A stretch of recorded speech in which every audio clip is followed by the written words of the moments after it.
Chase and his friends on WKG. It's the Chase.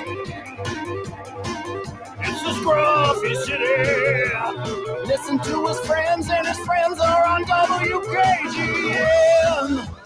I'm always taking your calls on the Tennessee Vols. It's the Chase. It's the Chase. It's the Chase.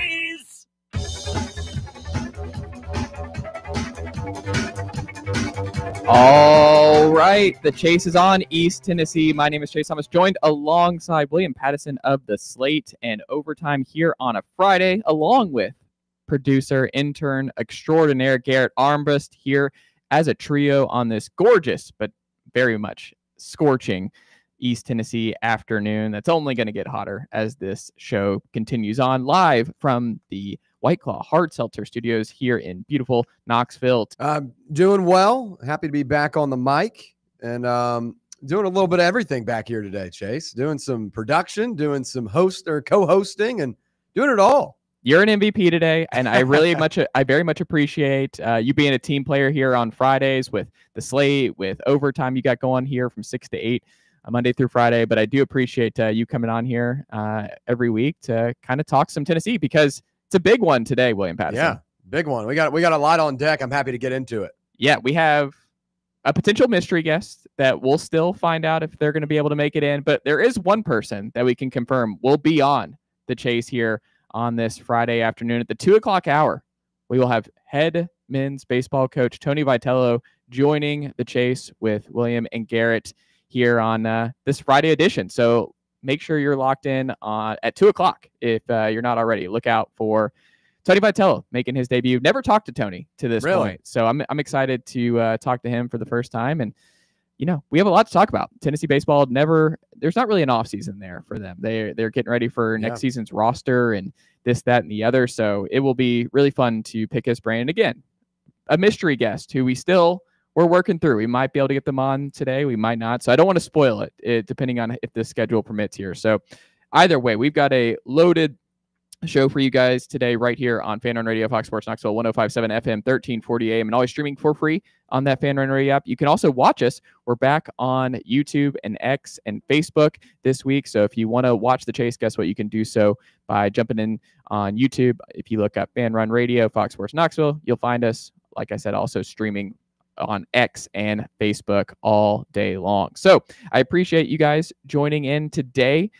A lot to talk about here. And the most recent one is, I mean, William, you've been all over this.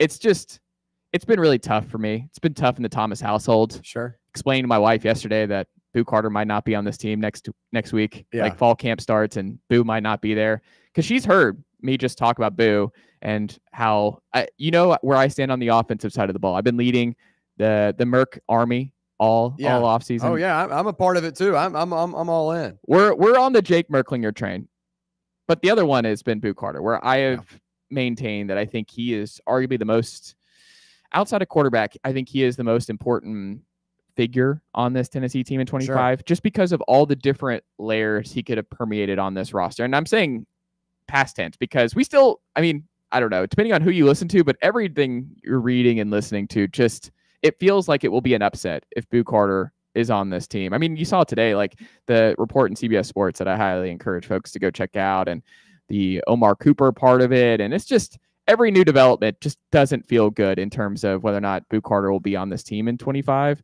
But to me, it's like, I think he is someone who is capable of swinging a game this fall. If you're in a dogfight against Arkansas or Oklahoma at home, and it's 2013, like that Texas A&M game, Tennessee doesn't win without D. Williams. Yeah. And I think Boo, with a full season of punt return duties, has that opportunity. I mean, if he gets some reps in the slot, in the red zone, that could have been a difference maker with Tennessee's red zone issues. That would have been a nice weapon. And again, he's the only true freshman starter last year. Like the talent is unquestionable with Boo Carter, and there's no obvious answer. Like there's nobody you can go in the portal right now and pull, like Colton Hood, get ready to learn Star Buddy. If you were planning on being a corner, maybe, like you might be thrown right into that mix. There's not a lot of options, and it's just so late in the process. It would feel like, I guess, a season-ending injury is what it would feel like in fall camp is basically where we're at. And that's kind of what you actually had last year with Jordan Thomas, right? Like he was projected to be the starting star last year. It feels like forever ago. He gets injured, and then it's Christian Harrison, and then eventually Boo Carter. But there's just not a great answer in 2025 without Boo Carter. And it just sucks, man. Well, I think the reason why Boo is so valuable is because he's not only a great defensive player, but he's a great special teams addition. And also, you're now thinking about putting him in sets offensively. Now, I think a lot of people are a little bit skewed on the fact of he's going to be starting at wide receiver. I think he'll get some wrinkles, some plays here and there. I wouldn't expect him to be a full-time offensive player playing both sides like Travis Hunter did last year. I think it'd be more on a second down wrinkle here, or a third down. You need a couple of, disguises, whatever it may be. I think you could still use him offensively, but I think there's a little bit of a skewed notion that he's going to be some starting level wide receiver throughout the entirety of the season.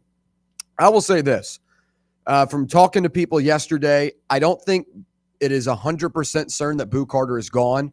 I think there are going to be decisions made this weekend and next Monday that will determine whether he stays. And that's not just that's not just Coach Heupel. That's not just the locker room. That is everyone. And everyone's got to come to the same consensus of, we want him on this team. We're here for the long run. Let's put that in the past. He's going to have to earn that respect once again in the locker room. But this is something we can work towards and move past. And, I've mentioned a couple of times on overtime, last year when Ohio State lost to Michigan, that was a gut-wrenching loss at the end of the year. And you had a ton of guys on that team that decided to come back, forego the NFL draft, stay another year in college football, and their goal was to win a national championship. And after that loss, they completely turned things around. They gathered as a unit. They fought through adversity. That is a similar situation here to where, okay, you're having some issues right now. You as a locker room have got to fight through this. You as a locker room have got to come together and be better from this moment on. And as bad as this Boo situation has been in the news cycle this week, I think there could be some positive from it, and that this locker room gets stronger, that more leaders have stepped up and come from this. And I still think there is a path where Boo Carter plays on this team. I just think it comes down to what the coaches and some of the team leaders think about it. But in terms of swinging a game, most definitely, because of all the things he can do.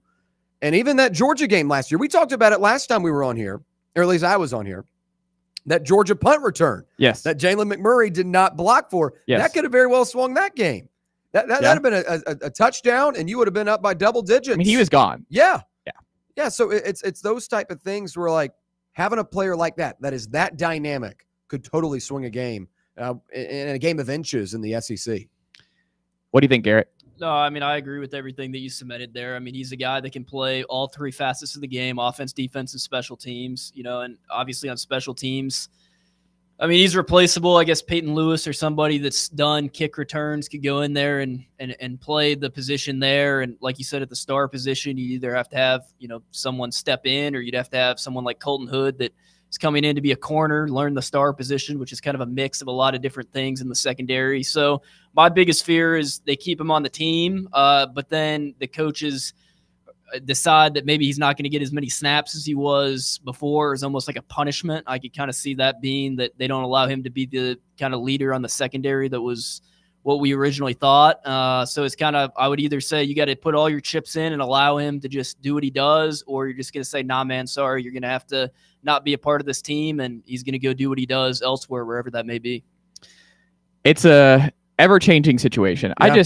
We got to get fall camp here. This has been an all-time Tennessee football offseason where I got to see pads popping. I've got to actually see this all play out. I can't do this anymore. We're on, William, we were talking yesterday where ball fans really need a break from this offseason, because we're out here on team dinner watch where fans were like, Joey Aguilar taking the team out to dinner this week. Yeah. And Merck and George are in the back of that photo. And it's just like Joey's up close, so you can see Joey first. But my immediate look was like, that doesn't seem right. I bet you Jake was there. That doesn't make any sense that the other QBs wouldn't be there. And lo and behold, the other QBs are there. But everyone's looking for any little amount of evidence that, like, oh, is that a tell as to who QB1's going to be? And we're going to talk about something else that popped up in The Athletic and Bruce Feldman's piece and his deep dive on Nico Iamaleava and his arrival at UCLA this offseason, because I think there was something buried in that piece that kind of raised more eyebrows for me, and something that I've just been kind of wondering about. this entire offseason when it comes to Joey Aguilar. But yeah, I look at the secondary now, William, where last year you had a lot of turnover from a season ago. This year, you don't actually have a crazy amount of turnover. Let's just say, for argument's sake, Boo's gone. Sure. Like, that is a huge, huge blow. Yeah. But Jermod, we still, like, Heupel is never going to tip his hand on where Jermod is. So we have no idea what Jermod's available. We will not know, before the Syracuse game, probably. We won't know. It's just going to be something that's in secret for as long as it takes until Jermod McCoy, we look up and it's like, oh, Jermod's played 50 snaps. I guess he's back and ready to go. Yeah. And I just look at the secondary where, okay, Ricky Gibson's back, which now looks huge for Tennessee that they were able to keep him from the portal this spring. Jalen McMurray's back. He was a top 100 PFF cornerback last year, along with that trio. I don't know what he's going to be. He's a veteran. He's a confident guy. He makes a lot of sense for this group and a good veteran guy if he can stay healthy and plug right in. But is he someone who does the Tamarion McDonald thing where he slides up to star and can handle that? Because, like, star is a harder position in this defense than safety or corner. Like, there is way more responsibility there. Do you want to throw Colton Hood, who got here in May, into that spot? Yeah. Or do you want to keep Colton at corner, where he was probably going to start at Colorado this year if he doesn't enter the portal and come to Tennessee? My lean is like you keep him there and move McMurray back to star, because he's also been in the system. Like, he's been here for a year. He's an older player. I'd feel more comfortable doing that temporarily. Again, we still don't know what's going to happen, but Caleb Beasley, where does he factor in this? Because Caleb's going to have to play. There's no way that Caleb Beasley is not going to be able to just hang off in the background here. Like, he can't be a background player. Idris Farouk and him are going to battle here in fall camp for that starting safety spot opposite of Andre Turntime. But Jacoby Thomas is gone. Christian Charles is gone. We'll see on Boo Carter. Jermod's not 100%. I am a little concerned about where the secondary is in 2025. Well, look, if Boo Carter does leave, then I think it would be a concern. Mm-hmm. I'm fine with, Jermod McCoy and Ricky Gibson. I imagine Jermod will be back for the Georgia game. I don't anticipate him being rushed out there for Syracuse, a game where you're already a double-digit favorite, even with a new quarterback. And then ETSU might be a game where you get a couple of glimpses and looks at Jermod just in a couple of snaps, but I don't believe that's going to be a situation where, you're going to rush him out there. So I'd anticipate McCoy comes back for Georgia, and you have two games that, you'll most likely win. Mm-hmm. And then you'll have, McCoy and Gibson for the rest of SEC play alongside each other. I think that's fine. But you focus on that star position, and if Boo Carter's not there, it's almost like you're having an audition like you did last year, where you were kind of having to move some pieces. As you mentioned, Jordan Thomas went out for the season. Then it was Jacoby Thomas, and then it ended up being Boo Carter. You might find yourself in that situation again this year. Now, is the defensive front and the linebacking group going to be as strong as it was last year to kind of mask some of those kind of tinkering games and trying to figure things out early in the year? I don't know. But I do think this line will be good again. I do think the linebackers will be good again. But will the defense overall be as strong? And if you're not able to mask some of those, we're trying to figure it out in the secondary, then I think that could be an issue, especially when you have a new offense with a new quarterback. The defense is going to be very, very important. When we come back, we'll continue the conversation on Tennessee football. We're also going to talk about UNC making a move for the SEC, because that's something fans really want to talk about going into the new season. Let's talk more realignment 5 years from now. Really excited to talk about that. But it is a talking point, because I do think it's interesting in terms of who comes in, who doesn't, because I feel like it's inevitable as to who the SEC expands towards in the 2030s. Yeah. But I think the Southern footprint is still very much important to Greg Sankey and company. So we'll talk about who makes sense, who doesn't here in the SEC as we come back. Tony Vitello coming up at the top of hour number 2. So make sure you lock that in and join us for Coach V coming on to talk all thing Tennessee baseball. So stick with us. It's William Pattison in with us in studio on a Friday along with Garrett Armbrust. It's The Chase right here on Fan Run Radio, Fox Sports Knoxville, 105.7 FM, 1340 AM, and always streaming for free on that Fan Run Radio app. For the fans, by the fans, this is Fan Run Radio, Knoxville. Yee-haw! I've been hooting and hollering ever since I started betting with the VIP Play app. VIP Play has more than 200 leagues, every bet type you can imagine. Live betting and live hosts, all with 24/7 support from real live people when you need them. Start betting better with the VIP Play app today. Don't be a better, be a better with VIP Play today. Download VIP Play today or head to VIPPlayApp.com. Make sure you use the promo code FANRUN to take advantage of their welcome bonus and so they know that we sent you. Gambling problem? Call 1-800-88-99789. Must be 21 or older and located in Tennessee to bet. Hey, this is your boy, Thomas Miles, nephew Tommy. Fellas, let's get real for a second. Erectile dysfunction isn't just physical. It can mess with your head, your confidence, and even your relationship. But guess what? There is hope. Men's Pro Knoxville has helped men right here in our community get their confidence back. They got a team of licensed medical providers who find a way to get results. Powerful, lesser-known treatments for mild to moderate ED could have you performing like you haven't in years, or helping you stay performing. And listen, pills don't work for everybody. Maybe they stopped working or the side effects weren't worth it. Men's Pro Knoxville builds a plan around you. Your consultation is just $99. That includes your blood work, medical consult, and if advised, a test dose. Results? They got an in-house lab. So you'll know where you stand in minutes, not days. So let me ask you, when was the last time you couldn't perform? And how did that make you feel? You deserve better. Call 865-544-8220 or go to menspronknoxville.com today. Men's Pro Knoxville, making it happen. Are you looking for a treat that will knock it out of the park at the next watch party? Just like your favorite baseball team, Crumble brings the best lineup week to week with an expanded roster that includes key lime pie, strawberry cake, or my personal favorite, Monster featuring M&M candies. Let Crumble treat you to the best cookies in the game. Download the Crumble app and start earning rewards. You can even vote monthly on what flavors you would like to see at any store of your choice. Warmer weather is here, so get to the ballpark, but don't miss the cookies.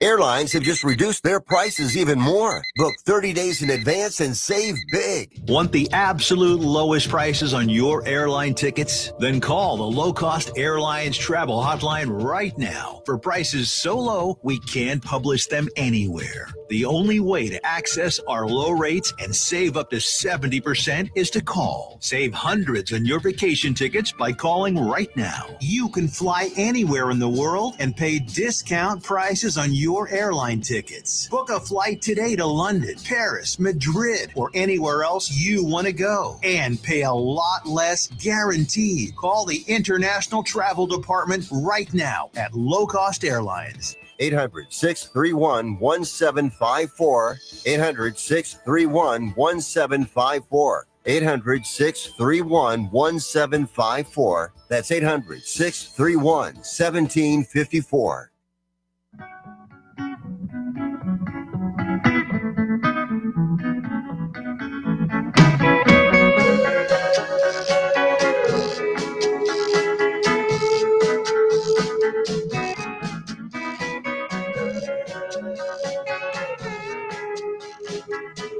It's a chase right here on Fan Run Radio, Fox Sports Knoxville, 105.7 FM, 1340 AM, and always streaming for free on that Fan Run Radio app. We got a full house in here with William Pattison of the Slate and Overtime from 6 to 8 right here on Fan Run Radio, joining us in studio on a Friday. Also, Garrett Armbrust on the ones and twos as well. G5 Garrett, G6 Garrett, as he wants to be called now. He made that note this week that with the Pac-12 being what it is, it's actually G6. Okay. I respect that. I didn't say that was what I had to be referred to as. I was just saying, it's basically turning into a G5 conference with what they add next year. So, I think it's fair. The Pac-12, the new version of the Pac-12, especially what it's going to be next year, it's going to have to be the G6, which will be nice. We'll add in the sound "The Fly Like a G6" for Garrett. I was about to say, that's a good song. That was a banger growing up. It was a banger. But William Pattison and Garrett Armbrust, as we continue on here in segment number 2 right here on this beautiful Friday in Knoxville, Tennessee. UNC report came out this week that UNC and Clemson reportedly leading the charge for that ACC exit in the next wave of realignment. I mean, North Carolina feels like something inevitable to me when that next wave hits. Clemson has always felt like that's not going to happen, that Clemson, if they leave the ACC, they feel more Big Ten bound to me. And also, can we just drop the Big Ten part of it? We're up to 18. If they add a couple more ACC, can it just be the big conference? You have the SEC and the Big 20. I They're going to go more than that. I honestly feel like the Big Ten would be done, though. I mean, 18, like they didn't like for their basketball tournament. Yeah. Like, not even everyone made the tournament. Like only the top 14 teams made it. So like, I think they're just running out of room. I mean, the SEC is going to be in that same predicament because I don't see a scenario where UNC is not involved in the next wave of realignment.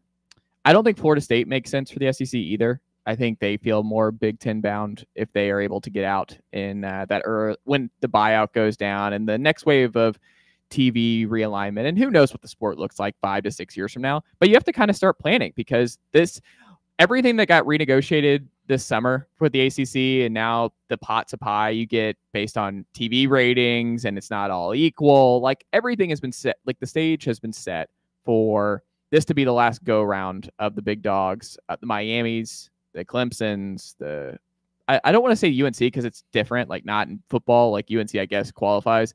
But I don't know. From y'all's vantage point, I think UNC is an obvious yes. If you're not in that market yet, if you're the SEC, you'd love to get UNC basketball in the fold. You would love to get UNC baseball, obviously, in the fold. But to me, I think that's an obvious one, but what do you do about Duke? Because Duke, you don't want to break up the Duke-UNC rivalry, but you also kind of don't want to take Duke. I guess baseball, they've been right there. They'd be a good addition for baseball too. I don't know. Maybe if Cutcliffe is still running football, I'm like, yeah, there's some crossover there with Cutcliffe and his history with Tennessee and Ole Miss and company. But I don't know. I don't know what that means for Duke in that regard, and I don't know who the takes are. So let's start with you, William. Is UNC an obvious take for you? And if this goes down 5 to 6 years from now when everyone's renegotiating, how many do you take from the ACC if you're the SEC? Yeah, look, I think Clemson and Florida State are the two most obvious takes because they have games with SEC teams every year already. Right. Clemson plays South Carolina. Florida plays Florida State. And those are probably the best two programs, at least football-wise, in the ACC. But if you're adding to a conference, you want teams that are from top to bottom really, really strong. So I think North Carolina definitely fits in that to where their football program's okay. Their basketball program is one of the biggest brand names in the country, thanks to Michael Jordan. And their baseball team is strong, and they've got some things going for them. I think Clemson's a little bit of a one-trick pony right now. I mean, basketball's been okay. I think baseball, they're strong. Baseball, yeah. Baseball's good too. I mean, to me, I think the two teams that make the most sense for would be Clemson and Florida State. But what's interesting is when Florida State tried this a couple of years ago, the SEC said, no, we're good. Yeah. So now North Carolina enters. If the SEC says, okay, we're good with North Carolina, do they pivot to Florida State or they go down the road and say, hey, Clemson, come on in too? My question is, how many teams do they want to add? Like if you go two teams, I think North Carolina and Clemson, since they're kind of both in that Carolina area, and many people consider North Carolina the South still as well. Yeah. North Carolina's the South. Yeah. We had this debate yesterday.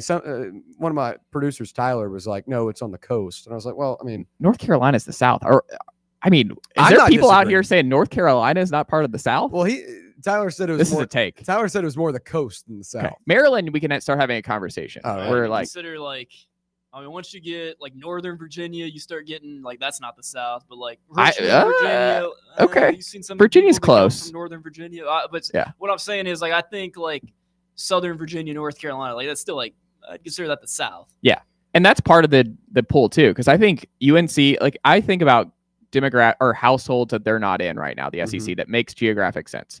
That's why I think the first two, even though I don't agree with the second one here, I would go Virginia Tech. Because of like, I think football wise, you would want them in your conference. I think they add a whole lot more because if you're going to run primarily through football, and that is the biggest part of your business model is how many eyeballs you get on football. Having Blacksburg and having Inner Sandman be a part of the SEC. I understand Virginia Tech has been down for a little while now, but you get Virginia Tech in the fold. I think that moves the needle more for a lot of SEC fans than Virginia does. Like basketball, yeah, I get it. But Virginia basketball, Tony Bennett's not there anymore. Yeah. Virginia athletics is not really in a great spot. I mean, they just lost their coach to Mississippi State on the baseball front. Football has obviously not gone well with Tony Elliott. Like they have no history long-term history of sustained success, like I think they would just get pulverized in the SEC year over year. I think they'd be in a worse spot than Vanderbilt, honestly, in the Could SEC. be. Yeah. So I understand going into the Virginia market. Like, it makes sense that the SEC would dip their toes into that part of it. But for me, I'm like, I'm going Virginia Tech because, again, everything still revolves around football here. And I think Virginia Tech would do a whole lot more. Number 3, I know you said Clemson, Florida State. I think it's Miami. I think Miami, you go into the South Florida market where you're not already in. I think Miami there's so much about Miami that reminds me of the SEC anyway. I think Miami would be, fans would love to hate Miami in this conference. I think you're already competing in the same way. Like, Miami has the money. They have the booster support. They have the football history too. I think Miami would be probably the 3rd pick there. And then my 4th one, y'all are like, Garrett's already sick over the Miami part of it. The 4th one is Notre Dame. I think Notre Dame is just if I got Greg Sankey to take some true serum, if he had to, like, his number 1 pick, if he could pull somebody into the SEC, I think it's Notre Dame. And I just don't know how sustainable it is that Notre Dame just stays without a conference, especially in this final round of realignment in the early 2030s. And I just feel like if they were going to join the Big Ten, they would have already done it by now. There's a reason they're playing an ACC schedule, that they're playing a lot of Southern teams year over year. I mean, ask any Georgia fan, their favorite regular season, like home and home of like the last 20 years, was going to Notre Dame and Notre Dame coming here. Yeah. Like, it was, I know Notre Dame, nothing about Notre Dame feels SEC, but Oklahoma doesn't feel SEC. Mizzou certainly doesn't feel SEC. And if we're just kind of getting out of it, Notre Dame would be one of my final 4 to get to 20. Here's my thing with Notre Dame real quick. And Gary, I want to hear your opinion as well. But Notre Dame's already got that NBC contract, and that's exclusive to them. So where they don't really have to worry about, going into another conference to get a TV deal. NBC puts up a lot of money to have them exclusively. And I think it's a good production. Like, they've got really good broadcasting crew on there. I think it's Noah Eagle. Yeah. Noah Flutie, Eagle, right? Yeah. Noah Eagle and Flutie. Like, they've got exclusive production for a whole network for just one team. So I feel like that is really tough to pull away from. And that one of the main reasons why, outside of, being able to kind of do their own thing schedule-wise, why they haven't jumped into another conference. But Virginia Tech, that's an interesting one. So you're going more for markets here. Yes. Okay. And I'm also going for football first markets. Okay. Like, you have to think about the best version of these programs football-wise, to me. Like, if we're going all in on football and we're doing super conferences, I want the best collection of football assets we can have to get to 20. I mean, I can kind of see the Virginia Tech model. You get the DC market, the Richmond market. Like, it kind of makes sense. I'm with William. If I'm adding 2 teams, I'm adding Clemson and FSU. They both have sustainable athletic departments across pretty much all of the main sports. Obviously, FSU's basketball team is nothing to write home about, but Clemson has pretty sustainable. I mean, they were in the Elite 8 2 years ago. Their baseball team is pretty much always in the tournament. Their football team has 2 national championships in the past 15 years. Like, Clemson seems like a team that I would put in. Like, I'm biased. I've grown up in the South my entire life. When I think of the SEC, like, I want to think of like deep Southern football towns, like Miami, Florida. Like, I'm sorry, I don't want Hard Rock Stadium in the SEC. Like, that doesn't seem SEC to me. And I think the SEC is the lone conference remaining. Big 12 to an extent, where like they are geographically centered. And you can argue that Oklahoma and Texas aren't SEC schools and they don't feel like they're Southern schools. I feel like Norman, Oklahoma still feels more like a Southern SEC town, though, than Miami or South Bend, Indiana. Like, I don't know. When you look at Clemson, like, outside of athletics, which obviously they're looking at it only for athletics, but when you look at Clemson and you look at Chapel Hill, North Carolina, they are, Southern football towns that like their athletics. They have, strong alumni base, strong Greek life. Like, that is what most all SEC schools have. And I think that keeping that in the SEC is what you want, and grabbing some of those other teams that you mentioned. I'm not saying that it's wrong, but I feel like you would have to add Clemson or FSU first before you go to Virginia Tech and Notre Dame. I just think the Big Ten's going to have something to say about that. I don't think the SEC is just getting all the top ones in this conference. I have a hard time believing that. Sure. And the other part of it is the Big 12. Like, they're rallying, they're strong, but like, is that something that gets involved for the SEC, where the Big Ten can't take all the top teams from, I mean, BYU spending at an absurd rate. Do they end up in the, because they want to play big boy football. I mean, they have a 5-star Ryder Lyons, their first 5-star quarterback, I think, in the recruiting blue chip era. Yeah. Texas Tech spending big time. We know Texas Tech isn't messing around with their billionaire involved. Do they get involved? Colorado, obviously, with Dion and company, they spend. Houston putting more and more resources into their athletics program. Arizona State, probably the biggest one. They definitely don't feel like the SEC, but they are in the South, just the Southwest of the United States. Well, there you go. When you put that, but I mean, is that something that the SEC eventually gets into? Is the Big 12 top dogs who really care about their stuff? I mean, I don't know. Does Arizona State pop into this conversation 4 to 5 years from now? They have this thing humming with Dillingham and company. I don't know. You bring up Miami, and as soon as I thought about that, I'm just thinking the type of advantage that Miami would have. Yeah. If a bunch of college kids came down to Miami for a weekend, mm-hmm. like that Friday night, they're staying in the hotel. Like if like that is like a, stadium pulse in itself. Yeah. Trying to keep those kids from going out and having fun in Miami. I mean, everyone wants to go to Miami, right? Yeah. Like just having a night there. I feel like that would be an interesting part of it as well. But I don't know.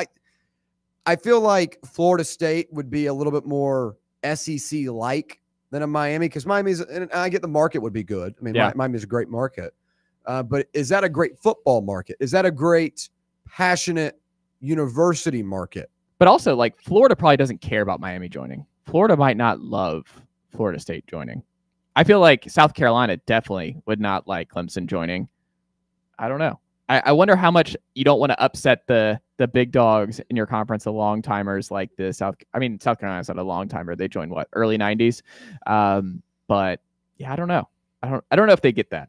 I feel like Miami, I mean, if they were to join the SEC, like their recruiting is an SEC school, like they'd be able to keep all the South Florida kids home, which I think would be, I mean, they would be a constant player in the SEC, I feel like, every single year. They'd be great games. I would love to play Miami. It would, but it just like, I mean, you look at their stadium sometimes, man, and they have 60% full at Hard Rock Stadium. Yeah. It's 40 minutes from campus. Like, students don't go to the games. Like, I feel like they would have to build an on-campus stadium if they were really serious about doing that, and I don't think they have room for an on-campus stadium. That's why they haven't done it yet. Yeah. But I don't know. Miami to me would probably be the team, honestly, I would be most out on. Like, I would much rather probably put Virginia Tech in than Miami, which is probably kind of crazy to say based on Miami's, football history and really the history of their athletic department and players that have come through there and stuff. But it just, to me, like the SEC is the lone really thing, Southeastern Conference, where they've kind of stayed geographically centered. And I guess Miami is kind of technically the Southeast, but it's like South Florida is kind of different than like the rest of the South. You're so out of Miami. Like, Garrett is disgusted. I can always tell when Garrett really vehemently disagrees with the take I have.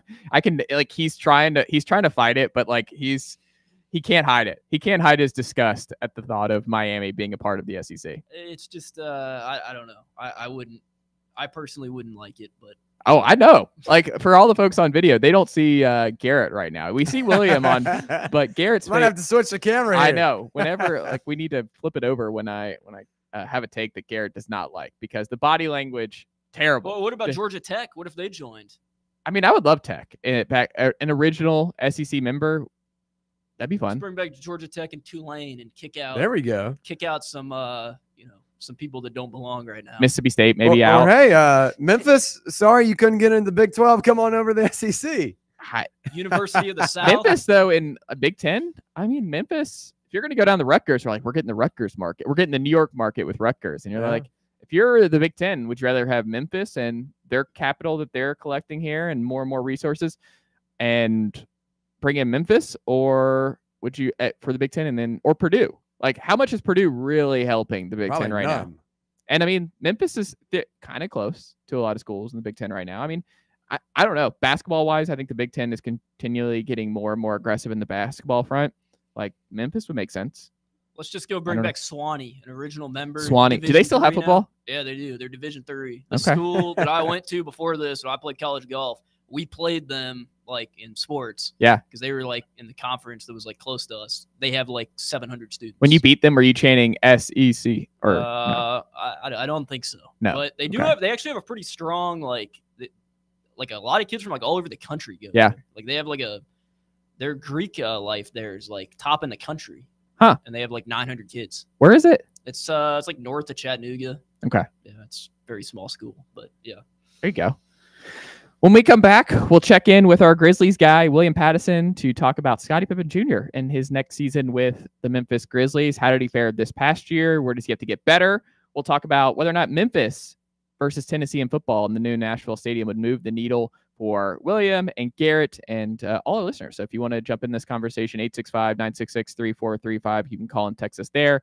865-966-3435 is the way to join the conversation. And then an interesting blurb from Bruce Feldman's piece over there on The Athletic on Nico Imaliava, but it really had to do with Tennessee's potential quarterback one in Joey Aguilar. So stick with us. It's The Chase right here on Fan Run Radio, Fox Sports Knoxville, 105.7 FM, 1340 AM, and always streaming for free on that Fan Run Radio app. Check out our new and improved website at fanrunradio.com. What? Santa's in the ballpark tonight? Hey, it's Parker Chavers, outfielder with your Knoxville Smokies. Man, I hope I play well so I stay off the naughty list. We'll see you tonight.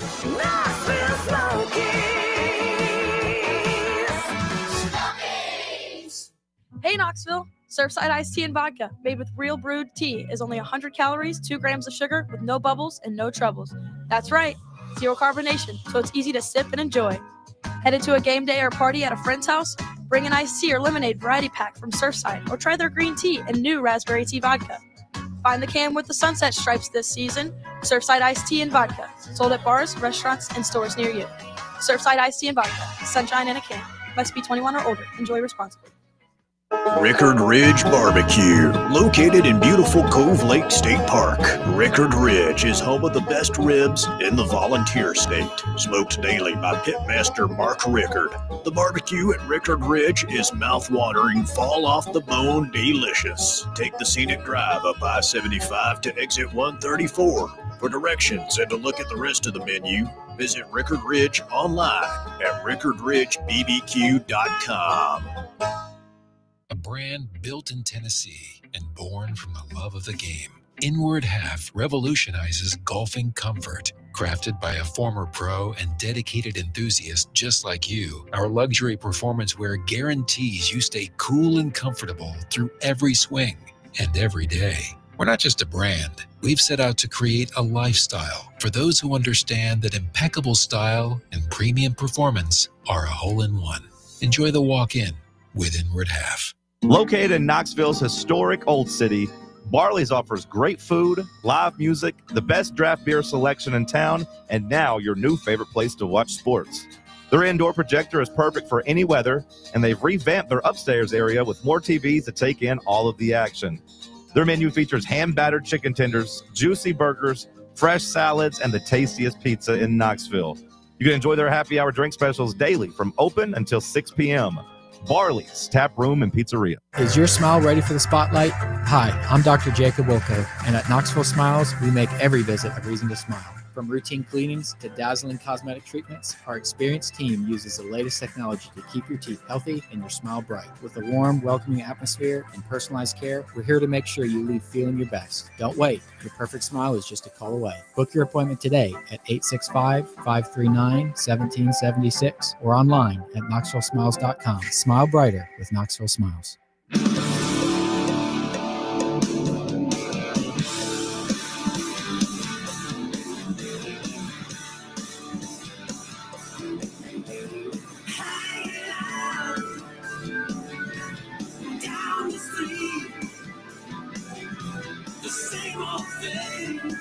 It's Chase right here on Fan Run Radio, Fox Sports Knoxville, 105.7 FM, 1340 AM, and always streaming for free on that Fan Run Radio app. You can also watch us on YouTube, X, Facebook, in studio with William Pattison of Overtime and the slate from 6 to 8, Monday through Friday, right here on Fan Run Radio. Garrett Armbrust also here, joining the trio on this Friday afternoon in Knoxville, Tennessee. The Grizzlies guy, we got to get you a sound.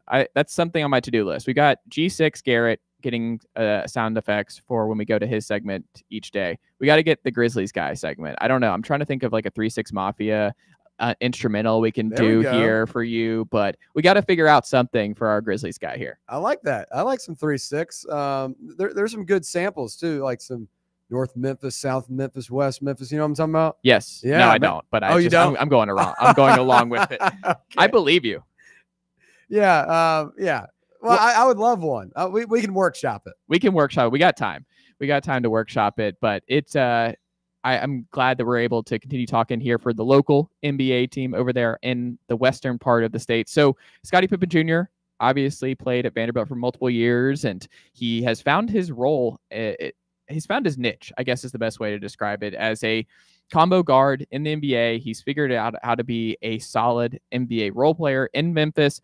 What did he get better at last year for the Grizzlies? Where does he still have to improve, William Pattison? And how does he fit in next year with all the changes on this roster around him? Yeah, I think the biggest thing he got better at is he matured. He became a guy that can now be in your rotation. Because last summer, Scottie Pippen Jr. was playing in the Summer League. He was fighting for a spot on the roster. Now, he played really well, and that was a great trial run. And then he had opportunities in the regular season early on where you kind of had some injury concerns and depth concerns at point guard, and he got a lot of run. At the end of the season, Scottie Pippen was starting in playoff games because of his ability to defend and just, kind of play that role as the pest. Like Dylan Brooks was the pest when he played for the Grizzlies, and he would go take the number one offensive player head on, would, play him full court, would kind of get in his grill. That's what Scottie Pippen Jr. did at times this year.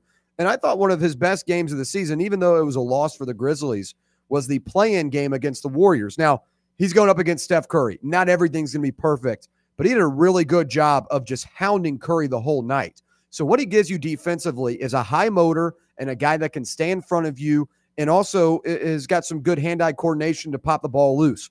Offensively, I thought he was really good as a passer.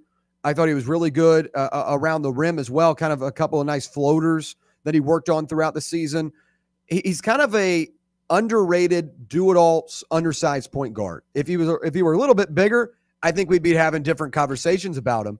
But for his size and what he gives, it's really valuable. And I'm all about how deep you can go 8, 9, 10 guys deep. Scottie Pippen Jr. on the contract he's on, one of the best in the Western Conference, maybe one of the best in the league for what you get out of him. And I think he matured a big time last year to be able to be playable in a playoff series and valuable. So looking at this upcoming season, he's a big part of the Grizzlies' future, at least temporarily. He's your backup point guard. And honestly, kind of your 6th, 7th man. Going to be one of the first guys off the bench, and also could be thrown into the starting lineup in certain spots defensively if you're trying to match up. And a lot of that stuff happens in the postseason. But 6th, 7th man, very valuable in the NBA right now. And that's where I see Scottie Pippen next season. I think the only thing would be to clean up on some of his turnovers and also try to stay out of foul trouble. As sometimes he gets a little physical. You like that. But in a situation last year, it was a little bit too much. So just being more disciplined and cleaning up some turnovers. Other than that, I think he's a very, very serviceable backup point guard for Trae Young, where that Delon Wright year in Atlanta, I was like, man, finally found the ideal backup. Completely different skill set than Trae. And it feels like Scottie has a completely different skill set than what they need from Ja. Well, I mean, look, Ja's a high-flying, superstar that is basically the engine of your offense when he's out there.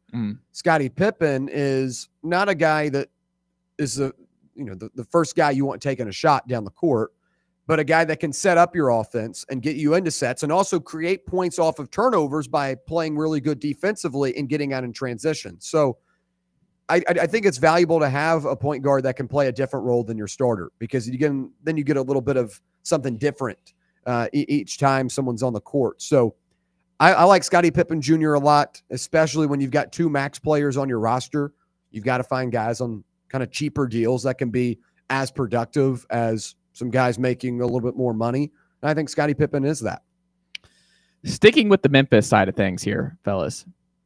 So Tennessee State trying to get Tennessee to drop a Neyland Stadium game in 2027 to play Tennessee State in Nashville, the new stadium that I did not realize is a complete dome situation, which absolute albatross. Can't happen. Like that, not having a what is that roof called? The retractable roof.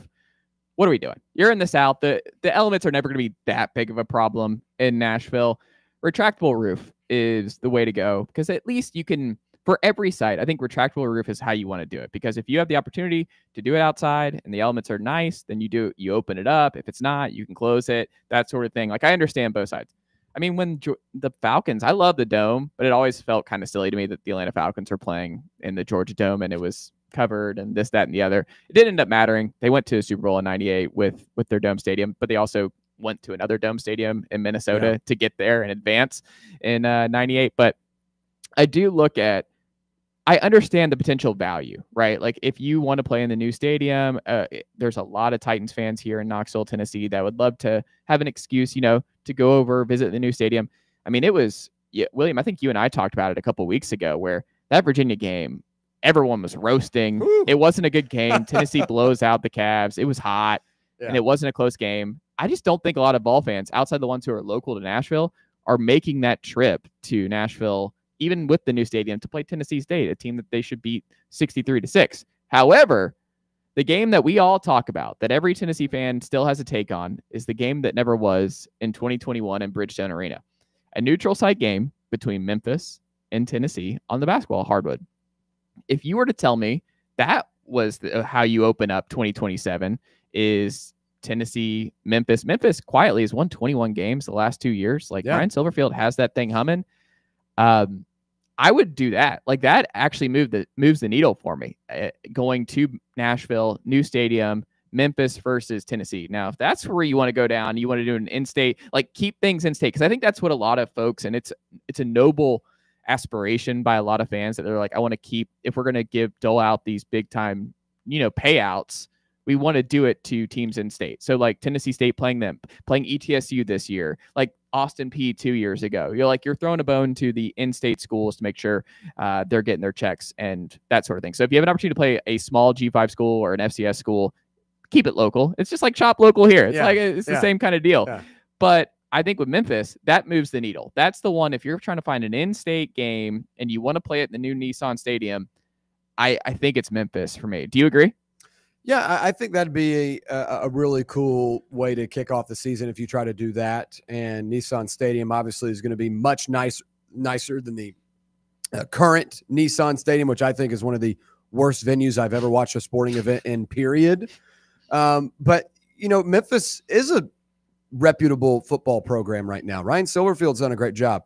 Mike Norvell did a great job building that up. Justin Fuente did a great job building that up. And Memphis is, year over year, a team that you can expect about 9-10 wins out of. And maybe last year they could have even been a college football playoff contender in terms of receiving a bid if it weren't for the UTSA game. I don't know if you've seen this, Chase. Oh, I've seen it. Yes. Yeah. So I'll tell you that for another day. But this is a team that is well respected in their conference. Very well could have been the Group of 5 bid last year if things didn't go south and when they played UTSA. And did something happen?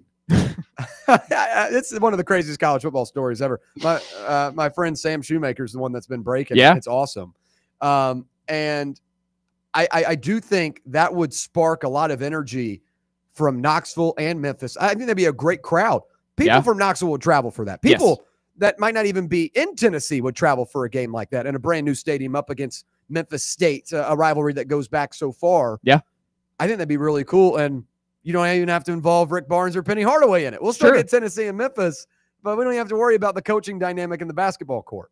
I mean, you could involve them. What if they come out and you have them out for the coin toss? Or T-shirt toss one side. Yeah. And, Or, they have those balloons, or maybe not balloons, those balls where you run at each other. They'll sometimes do it. Yeah. Have Penny Hardaway and Rick Barnes do that, for some entertainment. That's next on the list. We got to get Rick on here. We got to squash the beef. We need to get Penny and Rick on at the same time, and we're going to spend an hour. I'm going to be Fraser Crane, and I'm listening, and I'm going to have them both on, and we're going to hash this out. Whatever we got to say to each other to get this game back on the calendar, we're going to hash it out. I don't care how long it takes. I'm not leaving this studio until Penny and Rick Barnes agree to reignite the rivalry, because it's just depriving. Because ultimately, everything I go back to, Garrett, is that it deprives fans of games that, like, when you're charging a talent fee, when tickets are getting more and more expensive, I think just little things, just throw fans a bone. If fans want it, do some polling. It's like, hey, it seems like a lot of fans really would like to see Tennessee and Memphis play against each other in basketball. Maybe we give the fans what they want. Like, let's just do that. because I think it has to be about that ultimately. When you're at charging more and more money, if that's what fans want to do, and I think there are fans, a significant portion of this fan base wants to keep money in the state. So if they are playing FCS G5 schools or other, if they're a neutral site game in the state, they're like, yeah, I mean, I think majority would rather play Memphis than even like a Virginia or Virginia Tech in Nissan Stadium. Yeah, I mean, I would be completely in on a 3-year thing with Memphis. You play a game in Neyland, you play a game in Nashville, and then you play a game in the Liberty Bowl. I mean, the Liberty Bowl is honestly one of the most historic stadiums in all of FBS college football. I mean, it's up there probably at least top 20 of most historic venues in all of college football. So I think people would go there. I think students would travel. I mean, you could, make a weekend out of it, go out to Beale Street and go to the game, and it would be fun. And then Nashville, you could do your thing the next year, and then come out to, and people that are in, West Tennessee, Memphis, and, the surrounding areas around there, unless you have season tickets, you're probably not coming over to Knoxville more than once a year anyways. So you get the game over here that you can maybe even support your team if you're a Memphis graduate. I think it's a good deal. I'd be all in on that. As for the Tennessee State game, I mean, I know they've had some success over the past couple of years in FCS. They made the FCS playoffs. Eddie George is no longer there, though. He's now at Bowling That's another big Green. part of it. If Eddie George was still there, Yeah. you could maybe talk me more into it. No Eddie George. Who is even the Tennessee State coach now? I don't know who their new coach is, but I mean, it's just not a game. I mean, you'd probably have a lot of students still go there just because it's a free weekend in Nashville. Like, you have an excuse to go out to Broadway and have a good time and go to the game. Yeah. But like you said, like, the game's going to be over at halftime. Like, if I'm Tennessee State, like, I'm probably just taking my $1 million coming to Neyland, getting my, butt beat in for, 3.5 hours, and then head back home and start my FCS schedule. I think that would probably be the best option for both parties. Yeah, I don't know which way it ultimately goes, but I don't think we all are in agreement that the Tennessee State in 27, that's not happening. There's no way you're agreeing to that. Yeah, I mean, I just don't think there's much incentive there for Tennessee to do that. You lose a home game. Yeah. And it's not like it's a marquee matchup either. No. I mean, it'd be cool, I guess, for the, going up against an HBCU. But other than that, I mean, I don't really see the appeal. I think the kids that play there would probably literally have more fun coming in and playing a game in Neyland Stadium, to be completely honest with you. If I'm a player, like, I'd probably rather play in an SEC stadium. I guess it depends. I don't think Kent State really enjoyed it last year. No, but like, you don't think they enjoyed getting onside kicked when they were down 35-0 in the first quarter? Yeah, I don't think they loved it, Garrett. I don't think if you polled them after the game, that was like, a great time. generationally worst team, and like that might have been the worst team in FBS history. That would be a funny post gamer. Like, yeah, I mean, we got crushed, but man, what a coliseum! What a stadium! What a venue. Yeah, no, probably not saying that, but I mean, they can go back and say that they played in Neyland Stadium 20 years ago. They lost 73-0, but I mean, they played in it. That's true. When we come back, we'll have Tennessee head men's baseball coach Tony Vitello on the program. Stick with us. It's The Chase right here on Fan Run Radio, Fox Sports Knoxville, 105.7 FM, 1340 AM, and always streaming for free on that Fan Run Radio app.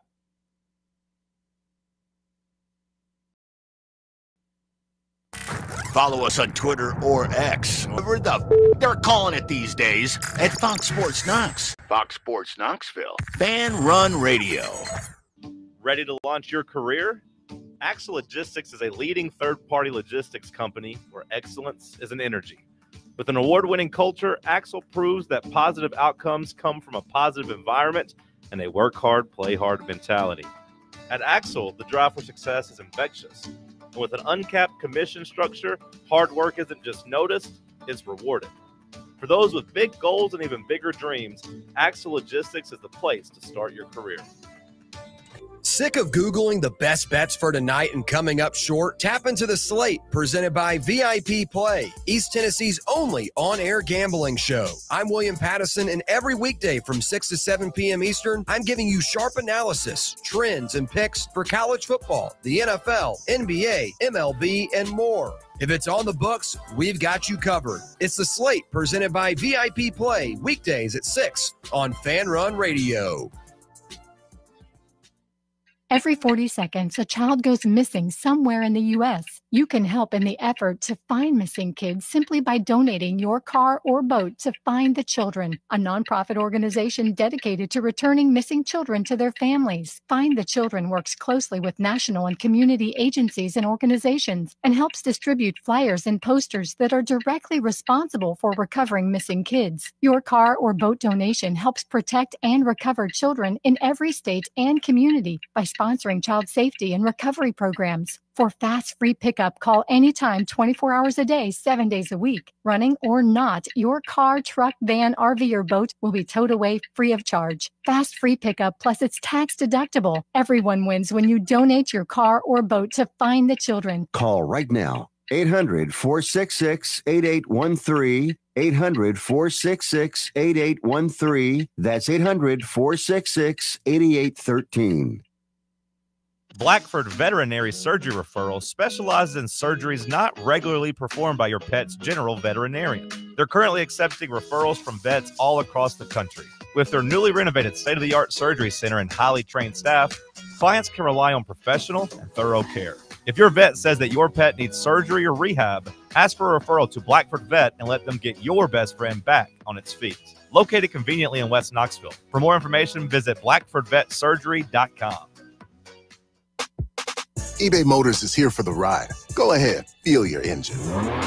Admire that perfectly installed exhaust. Your vehicle's moving along this freeway like it was made from fresh installs and a whole lot of love. With eBay Motors, you get over 122 million parts to keep it running. And with eBay Guaranteed Fit, they'll be the perfect fit every time. Plus, at these prices, well, we're burning rubber, not cash. Keep your ride or die alive at ebaymotors.com. Eligible items only. Exclusions apply. You're listening to FM 105.7 and AM 1340, WKGN Knoxville, and W289CU Knoxville. Fan Run Radio. White Claw is taking hard seltzer to new heights with White Claw Surge. At 8% alcohol, White Claw Surge is a stronger wave of refreshment that doesn't compromise on taste. Available in 4 bold waves of flavor like ripe blackberry, citrusy blood orange, zesty natural lime, and tart cranberry. Check out your favorite retailer in-store and online for the White Claw Surge Variety 12-pack and 16-ounce single-serve cans. White Claw Surge. Please drink responsibly.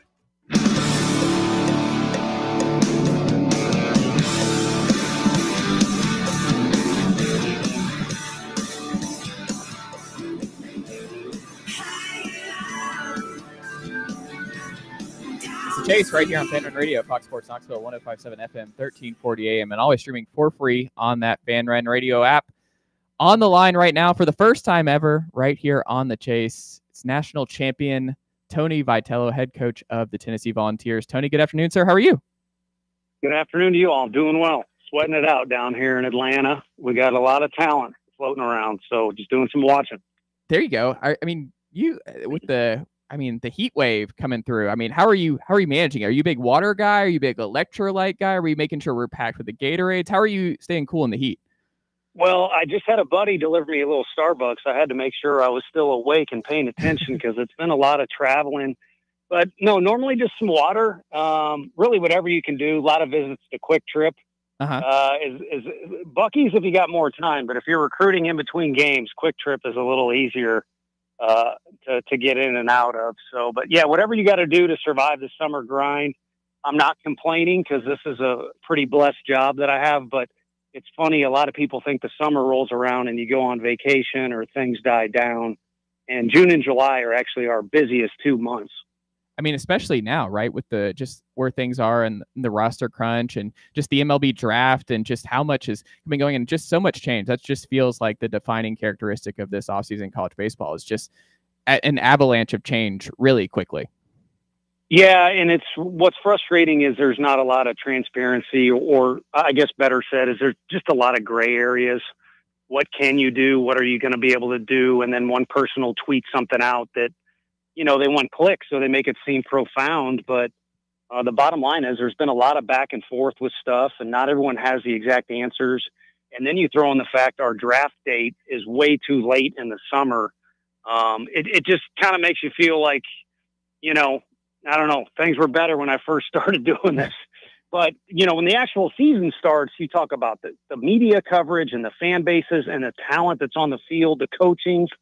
College baseball is better than it's ever been. So I guess maybe that makes it even more frustrating that our summers or just kind of our rules are a little bit out of whack. How big is it that you got Reese Chapman back in the fold for 2026? Well, probably where it's biggest is, we get to spend more time around a kid that we all love. And I know as a coach, you're supposed to say that. But if you've ever been around Reese, he's just an incredibly impressive person, just how he goes about his business. He's a great worker, too. I've always said the word intent.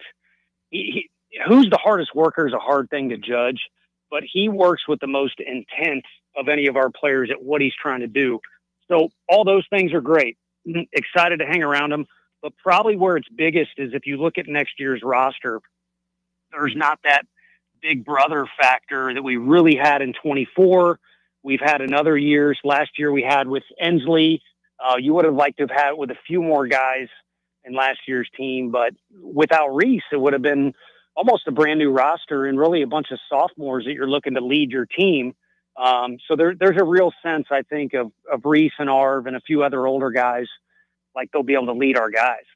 Have you looked to Coach Rick Barnes at all in terms of handling this? Because, I mean, this is something basketball has had to deal with at an extreme level the last couple of years as well. And, I mean, with Rick, this transition from Zakai and Jamai to a roster, I mean, you have Cade back, you have Felix Akpara, but a lot of those long-term lieutenants who understand the culture and what Rick expects from his guys year over year, it's getting harder and harder to maintain that culture with guys who have been in the system for a long time. And you talked about Reese's return, but Hunter Ensley gone, and he as a long-term team leader. Do you look to Reese? Do you look to other guys? Do you look to Stone? How does that work for you?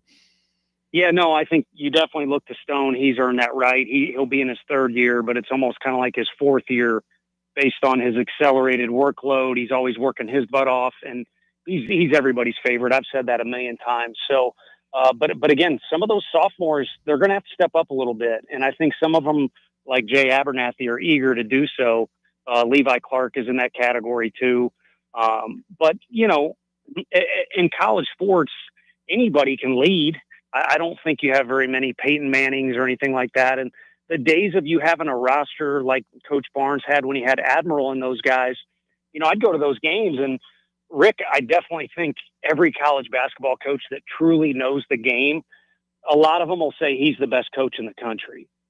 And so he clearly can coach, but with that Admiral team, you'd go and the players coach themselves almost more than the coaches did. And I don't know with the portal and everything else that I'll be able to have a team like that or be around a team like that, or he'll have a team like that again.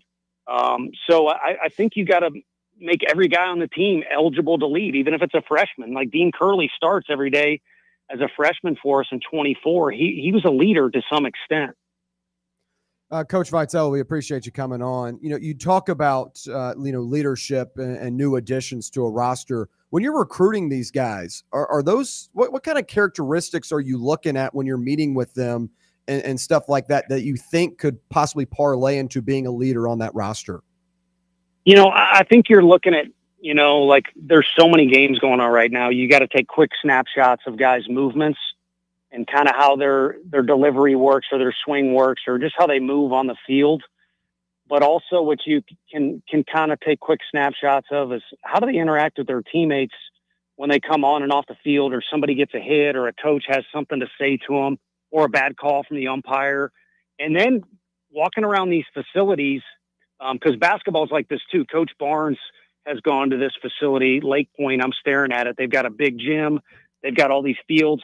You kind of come across paths of these kids and you see them interact at the concession stand or with their families, and how they carry themselves says a lot.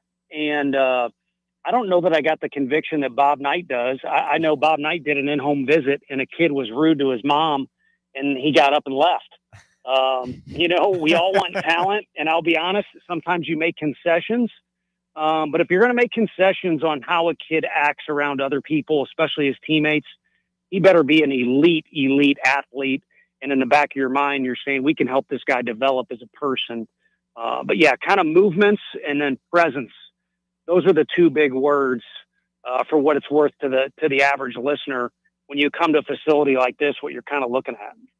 Hey, Coach, thanks for coming on. I'm not going to talk too much about roster cuts, but I do want one question, and what I find kind of fascinated about it is I know you and many other coaches in the country like to use that Tuesday night game to have pitchers in the bullpen in the 8th and 7th, late innings where the game might be, a blowout, but you're using those opportunities to see what you have out of your bullpen, what length you can bring those guys in from, and even guys that may not get many weekend opportunities, they get opportunities on those weekdays. With having less players this year, how does that affect the weekday games? And do you think you'll be able to do that to the extent that you did this year with your bullpen on Tuesday night games? Yeah, I think what it'll really affect is those Monday and Wednesday practices of guys who did not get action at all, because you kind of shrink your numbers a little bit. But I still think the numbers will be great enough that when the season starts, you typically have 30 to 35 guys that are active for your team. So I'd like to think that our bottom of the depth chart, for lack of a better way to say it, will be stronger. With the shrinking of the numbers, I think the quality will go up. With the full scholarships, the quality will go up. With having to make some tough decisions and cut the rosters again, I think the quality goes up. So hopefully the play does as well. And the only way Frank and I really don't see eye to eye, our pitching coach, is he came up, from a long time ago when you relied on 7 or 8 arms and those were your guys. I came up as a recruiting coordinator, and I feel like anyone who puts in the work deserves the opportunity to go out there on the mound. How good of an opportunity it is, or if it's an SEC game, depends on how well you throw. But it really kind of grinds me that some of those games get shortened on Tuesdays with 7 innings. You got 2 guys that missed out on getting out on the mound, and they might be able to show you something that earns them a greater role later in the year. Tony, one of the things I've been thinking about a lot here over the last couple of weeks when we're thinking about roster, just the roster going from the 50s to the 37, 34, we'll see what that ultimate number means with the whole DSA part of it. That is still an evolving conversation, and still, I imagine, not completely clear to you in terms of how that's going to work for your final numbers here this season. But I don't think it's a coincidence that the 2 best college baseball programs have won the national title for 3 straight years. But when you think about it going from the kind of numbers you've had previously to now having 34 from the start, do you think that might lead to more parity in terms of who actually wins the national title? Because you're now just a couple injuries away from being in a really tough spot that can railroad a lot of teams that used to have this kind of depth that you were talking about with Admiral and those earlier Rick teams, and kind of what you've had in 2024 and what you had in 2022 as well. Do you see that kind of being a lot more difficult for the powerhouses like Tennessee and LSU to be able to withstand any kind of minor injuries in the season and be able to still win a national title? I definitely see where you're coming from, and I would agree, but only to an extent. And I'll use this year as an example.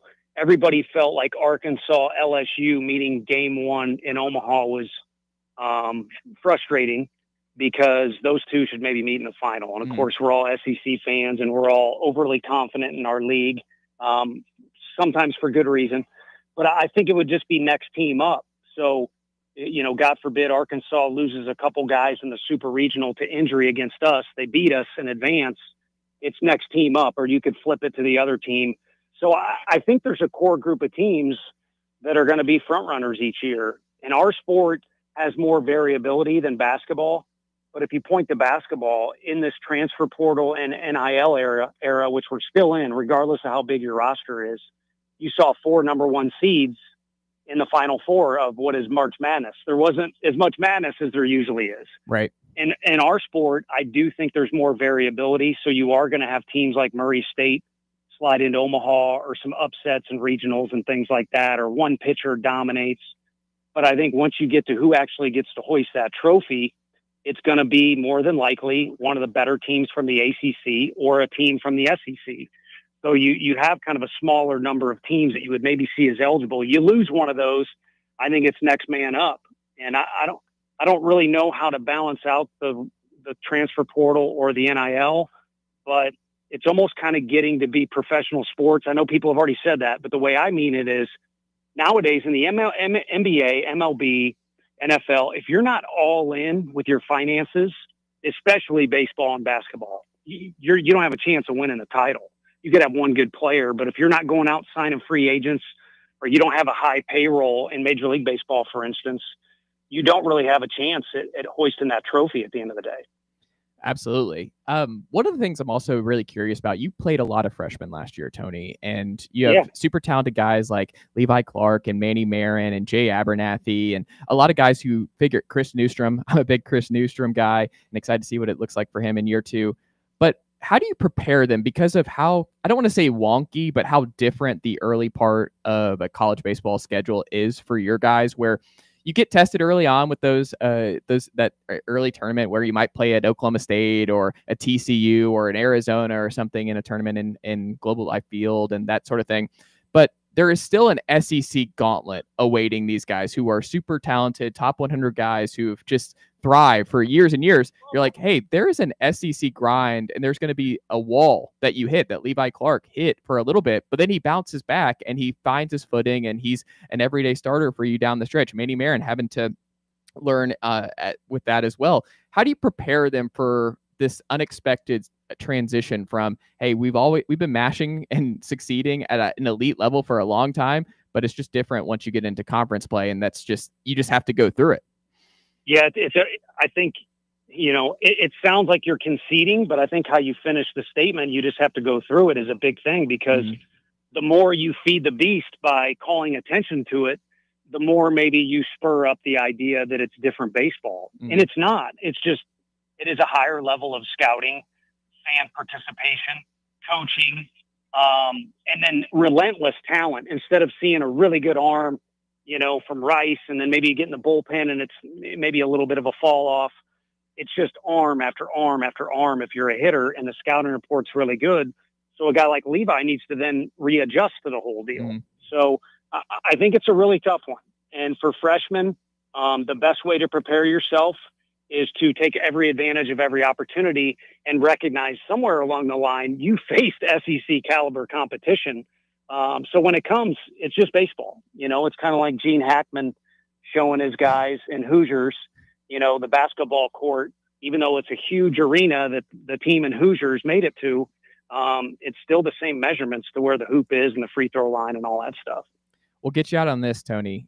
I think one of the most under talked about part of what you've built here at Tennessee is you've been able to retain elite coaches around you as well. You've talked about Frank and y'all's great relationship and how important Frank has been on the pitching side of things. You have Quentin Eberhardt back in the fold. You have Josh Elander still here.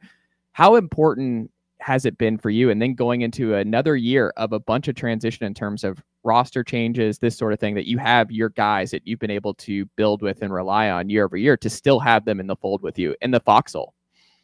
Yeah, it's pretty crazy. I think one thing is, we all enjoy working with each other.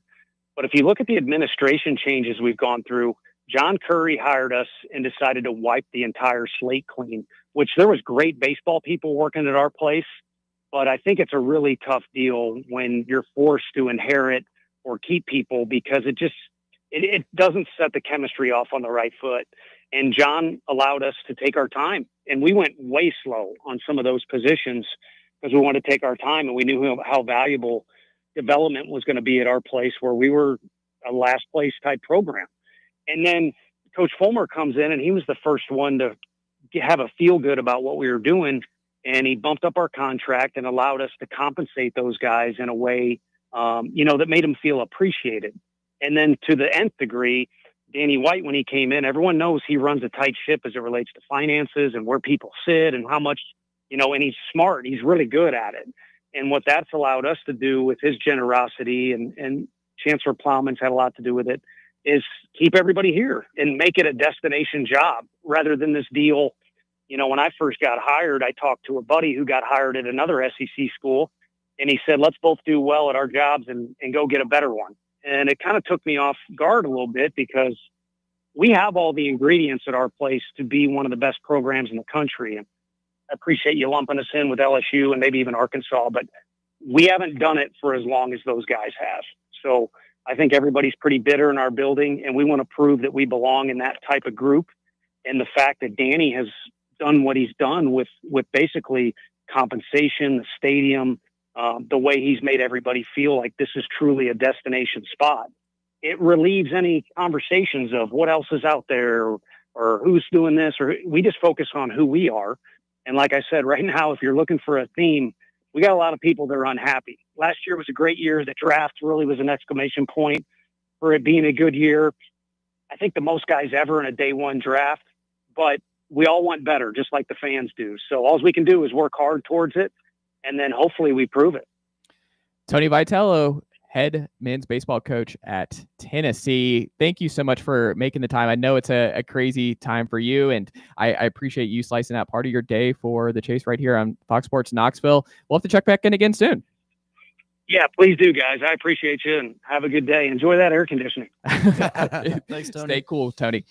Tony Vitello, head men's baseball coach at Tennessee. Great chat with Tony, and I appreciate him making the Chase part of his day here. And who knows? I didn't get to ask him about his QT order or his Starbucks order. I'd be curious what that might be for Tony. He's got some great answers. He's got a great personality. Yes. That's a fun interview every time. Like, you never know what he's about to say, but it's just fun.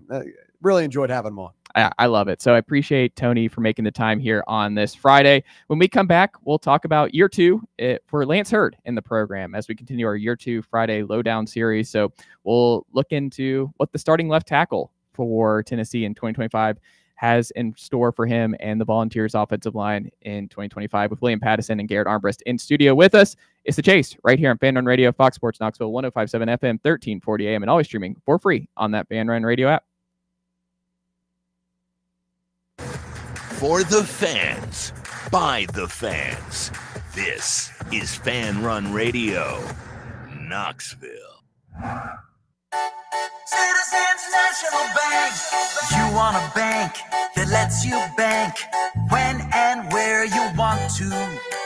Your local branch, the grocery store, your computer, your phone, it's up to you. You want people who care about taking care of you and your money too. Citizens National Bank. Banking never felt so good. Believe in family. Believe in your fellow man. Believe in honesty and an honest day's work. We do. We're Farm Bureau Insurance. And we don't just believe in Tennessee. We believe in Tennesseans. Farm Bureau Insurance. Tennessee's insurance company. This is Baseball VFL Cody Brown.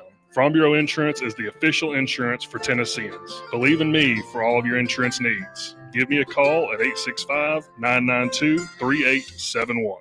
Ready to launch your career? Axle Logistics is a leading third-party logistics company where excellence is an energy. With an award-winning culture, Axle proves that positive outcomes come from a positive environment and a work hard, play hard mentality. At Axle, the drive for success is infectious. And with an uncapped commission structure, hard work isn't just noticed, it's rewarded. For those with big goals and even bigger dreams, Axle Logistics is the place to start your career.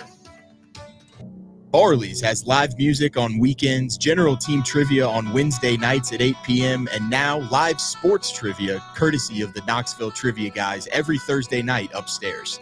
The game starts at 7 p.m. and is free to play for everyone, so head on down to the Old City and show off your sports knowledge and win gift cards to Barley's. Use those gift cards to buy some delicious food and drinks, and you can take it all in with their wide selection of TVs and indoor projectors. Barley's Tap Room and Pizzeria. A brand built in Tennessee and born from the love of the game.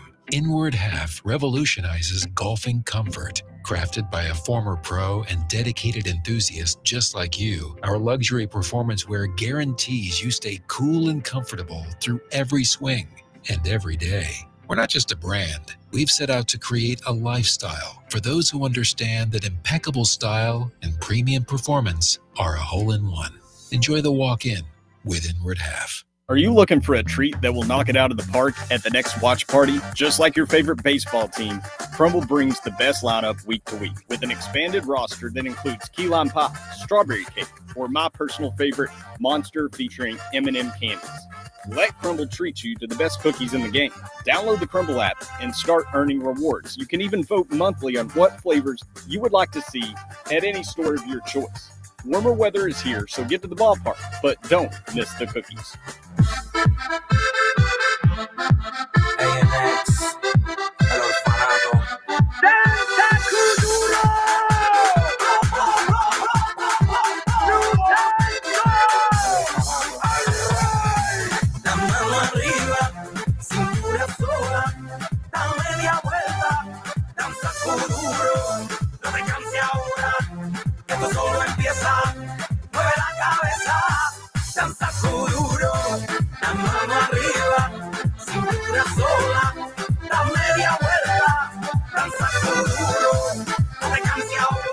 It's the Chase right here on Fan Run Radio, Fox Sports Knoxville, 105.7 FM, 1340 AM, and always streaming for free on that Fan Run Radio app.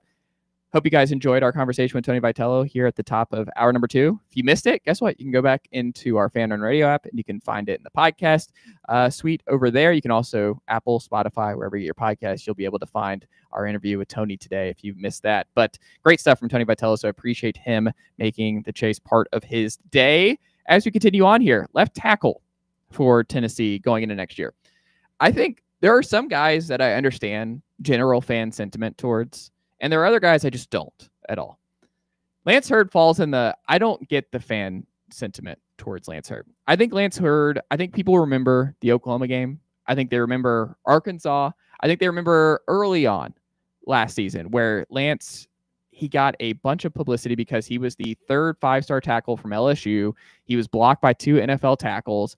He's a big get. You don't land Jordan Seaton, so you have to pivot, and you pivot to Lance Hurd, who already had a year of college football under his belt. Thought he would be a plug-and-play elite left tackle. And I think we're disappointed that the defensive line struggled, especially at tackles last year. But again, it wasn't left tackle that struggled down the stretch, especially over the course of the whole season. Right tackle with John Campbell and Dane Davis, that's where Tennessee had some problems. I think Tennessee was mostly okay with Larry Johnson and Lance Hurd. I think they were just fine. Would have been nice to have Larry Johnson here as a swing guy in 2025, but he's off to Colorado. But Lance Hurd actually graded William better than Darnell Wright did in 2021 at left tackle. And it's one of those things where the numbers still liked Lance Hurd down the stretch. I think Lance, like there was that early injury with him, and I just felt like he was behind. And it's also just a drastic change to go from LSU's offense to Heupel's tempo. We talk about receivers. It takes a year for them to get acclimated in the system. I think for offensive line, it can take a year. And you saw Darnell Wright made a huge jump from 2021 to 2022 and to becoming a top 10 pick for the Chicago Bears. Lance Hurd's not in any first-round mocks right now. But, William, I don't think it's outlandish to say if he has a great – because this is a contract year for Lance. Because you have David Sanders at right tackle right now. But David Sanders, if we had to – put a ballpark on, is he starting at left tackle or right tackle in 26? I think I would say I would be very surprised if David Sanders is not your starting left tackle. You don't bring in David Sanders to not be your premium left tackle for at least a couple of years. So I have a hard time believing. But I mean, Darnell Wright did flip to right tackle. But I have a hard time believing Lance Hurd is here past the season. But I think Lance Hurd is due for a great year. By all accounts, he's had a great spring, great summer. He's healthy going into fall camp here. I think he's going to show a lot of what fans expected last year, this year. I think you can have some questions about, okay, are we sure about Chris Brazzell in year 2 in this system? Are we sure about some other guys in year 2? I can understand some other guys. Hurd's not one of them. Hurd's size and frame, he has the look and ability of a premier offensive tackle in the SEC. He didn't forget that. It was a big deal at the time that Tennessee brought him in last cycle. I'm pretty bullish on him. His 3rd year of college football, 2nd year in the Tennessee system. I understand there's a lot of uncertainty along the offensive line. You're replacing 4 starters. I don't know if you're with me, William, but I think Lance Hurd is one of my guys I'm most bullish on having a breakout season for Tennessee in 2025. Yeah, when I reminisce on Lance Hurd last year, I remember going to Norman. We were in the airport, and I'd gotten a text that Hurd was not going to travel, wasn't going to be available for that Oklahoma game. And it was, I'm trying to remember specifically, but it was like a nagging injury, but he didn't travel. And they said it was because he didn't want to, put bad tape on film or something like that. can't remember the specifics of it, but it was worded in a way and it was reported in a way that did not sound like he had the team's interests first. So there was that. And then he comes back against Arkansas and does not look good in that game. And I feel like just that beginning of the year got him off on the wrong foot. You know, like the first impressions are big. When you first meet someone, your first impression of them kind of lingers a little bit until, you know, you change your opinion over time. I feel like that's what Lance Hurd was last year, where everyone in the back of their head was like, okay, he was bad in the Arkansas game, kind of weirdly sat out of that Oklahoma game. And when the offensive line struggled, Lance Hurd was usually one of the first ones to hit on. But as you mentioned, as the season went on, it seemed more it was the John Campbells and Dane Davises of the world that were causing more issues. And Hurd did grade out well. I think Hurd, in an offense with a lot of question marks, Hurd is one of those kind of statements. He's one of those answers to where you know at least what you're getting. A very talented guy, a big frame, physical guy that was highly recruited out of high school, went to LSU. The only reason why he didn't play at LSU is because they had 2 other NFL guys, like you mentioned. So we talk about center being a question mark right now. Will it be Satterfield or will it be Pendleton? You know, where does Sanders go? Where does, you know, there are a lot of questions on the offensive line. There are a lot of questions at receiver. Who is the focal running back this season? Who starts at quarterback? At least you've got a little bit of an answer with Hurd and you know what you get. So I think I totally agree with what you're saying. And I think he is one of those kind of more comfort blankets on this roster right now in terms of the starters. And I think he could be really good because this is a motivation year, a contract year. We see it all the time in the NBA and the NFL. When guys know the clock is ticking on when their possible next payday could be, they stay in the gym a little bit longer. They, you know, put a little bit more effort in on a 2nd and 6 in the second quarter. It's stuff like that to where he's trying to make the NFL. He's eligible for it this year. Or he most likely knows Sanders is coming for his spot next year. Let's go try to have a good season so I can make a nice payday in the portal. Yep. So I think you'll get a motivated version of him. And I think now with 1 year in this system under his belt, he'll be a lot more comfortable as well. Do you agree, Garrett? Yeah, no, I mean, like you said, the Arkansas game, I think that was the game when the video kind of came out where he just got blown by and everybody was like, oh, that's not good. But as you said, you know, the last, 5-6 games of the season didn't really create any drama. He was just kind of there, did his job, graded out pretty decently. Don't think he was really discussed too much. He just did his job, which, part of being on the O-line, that's kind of what you do. You could be the best O-line player in the world, and you're still not going to get too much praise. But the offensive line this year is going to be extremely important because no matter whether you have Aguilar or you have Merklinger, you're either going to have a young, inexperienced quarterback or you're going to have a quarterback that's had a turnover problem in his career. And if the pocket's breaking down and Aguilar is running around the pocket, which is not what you want him to do because he's not a legs first guy, it could be a long year because that's going to cause more interceptions and bad throws over the middle. If you can create a stable pocket for him to throw in, that's going to be important. So I think the offensive line is probably the position group that really people aren't talking about that much this offseason that has to be good for the offense to work with a new quarterback. And you're not having Sampson this year. You have a little bit of a new running back room. And that also opens up the passing game for some of these talented wide receivers that we haven't necessarily seen make an impact yet that we expected them to. But I think just having, continuity on the offensive line. I mean, part of offensive line is just having experience, and usually the best offensive lines just have the most snaps and the most experience. So having an experienced guy there that started, pretty much every game last year, that definitely helps with what you want on your offense. Yeah, I think part of what's also behind him is like you have Big Squish coming in from Baylor, 5-star tackle. I think it's just getting harder and harder in today's landscape, especially with just the roster changes, is that Bennett Warren was a big-time get as well as a high 4-star out of Texas. I have a hard time believing, even if Lance Hurd maybe wants to come back for one more year or something, it's just you can't keep everybody happy. Like, this is a situation where Gabriel Ascend is probably not a plug-and-play guy like David Sanders is. Like, David Sanders is just, I don't want to say once in a generation, but he is a different level of prospect, kind of like Nate Ament, where you're just like, yeah, that guy's I'm not really worried about him. It's probably going to work out right away. I think with Bennett Warren, depending on where you think he's going to be at in year 3, where you think Jesse Perry is at in year 3. I just think that's a lot of potential money allocated to guys who are not playing football for you. And I think that's getting harder and harder to do. So for me, I just think there's so many reasons for Lance Hurd to be extremely motivated to ball out this final year. Because again, like, he has the frame that NFL loves on the tackle front. Like, if Lance Hurd breaks out this year, he's going to skyrocket up NFL draft charts. If you see Lance, similar on the other side of the ball with Joshua Josephs, he's not being mocked in the first round right now. PFF loves him. You'll have those graphics start coming out if he's like the highest graded edge in the SEC, and you're like, okay, he's starting to get some buzz as a 4th-year guy, and his sack numbers go up. If Joshua Josephs increases his sack total, like, it's not, you don't have to squint that hard to see him becoming a early round guy potentially. Yeah, no, I would agree.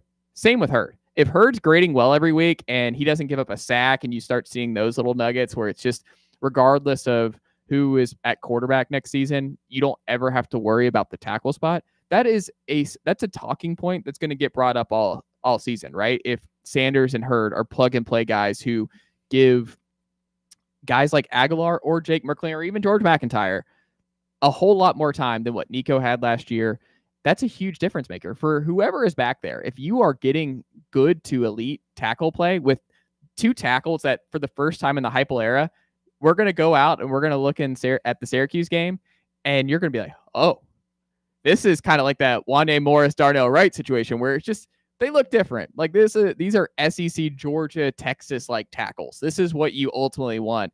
And I think it's going to be fun. And I think it's something that Sanders and Hurd hopefully are pushing each other in this way, that, man, they could really have a strong, dominant 2-man tandem this year. And if you're going to win those games against Alabama and Georgia and Florida, like, you have to win those games in the trenches. Like, if your tackle position is not good enough to go up against their defensive line, like, the game's pretty much over at the line of scrimmage. Yep.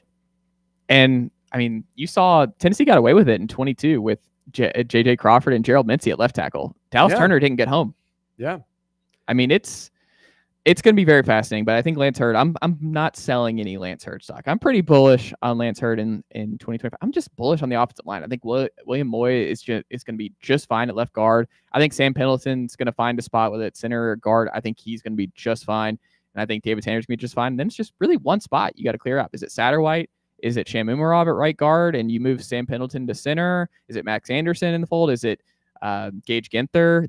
They have options that, if you only have one question mark to me that you have to really resolve and get on the same page, I think you're okay there. And I don't know if y'all agree, but I think this offensive line is going to be a lot better than what we saw last year. I just think people are going to look at 4 new starters and like, oh no. I'm like, I think this offensive line is going to be pretty good.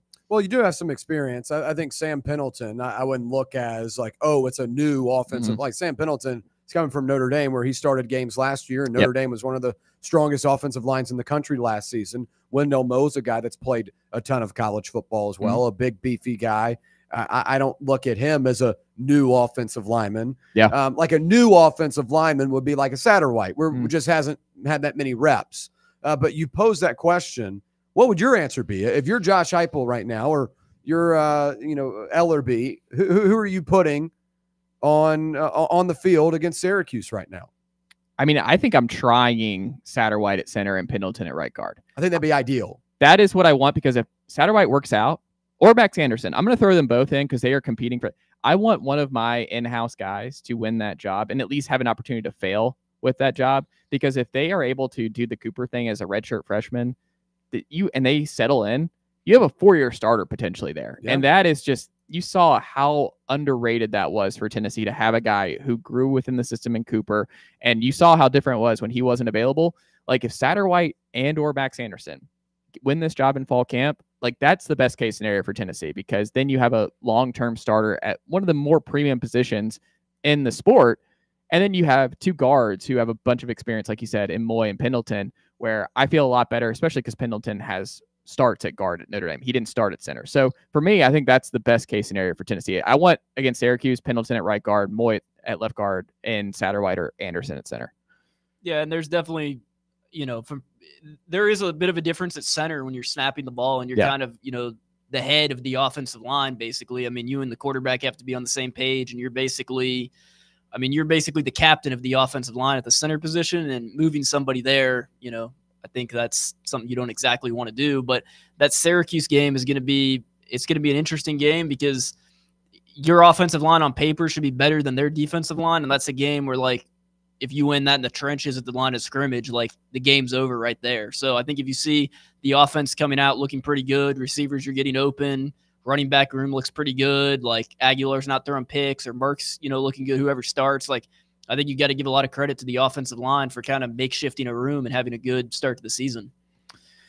Absolutely. When we come back, we'll put a bow on this Friday edition of The Chase with William Pattison and Garrett Armbrust. Still a busy day ahead for William Pattison. He's got a ways to go, but we're out of here after this afternoon with the clouds roaming in. Maybe we get a spotty rain shower right here in East Tennessee, but we'll put a bow on today's edition of The Chase with some Salisi Moa talk. We have a commitment date set for him and what that means for Tennessee potentially on the wide receiver front and whether or not he's a sneaky need in the class. And then we'll wrap up with some off topic because school is back in session in some places here in the Southeast. And we'll debate, is that a good development as school is starting earlier and earlier, or is it not? So stick with us as a Chase right here on Fan Run Radio, Fox Sports Knoxville, 105.7 FM, 1340 AM, and always streaming for free on that Fan Run Radio app. Congratulations. You found sports radio that doesn't suck. This is Fan Run Radio, Knoxville. What? Santa's in the ballpark tonight? Hey, it's Parker Chavers, outfielder with your Knoxville Smokies. Man, I hope I play well so I stay off the naughty list. We'll see you tonight.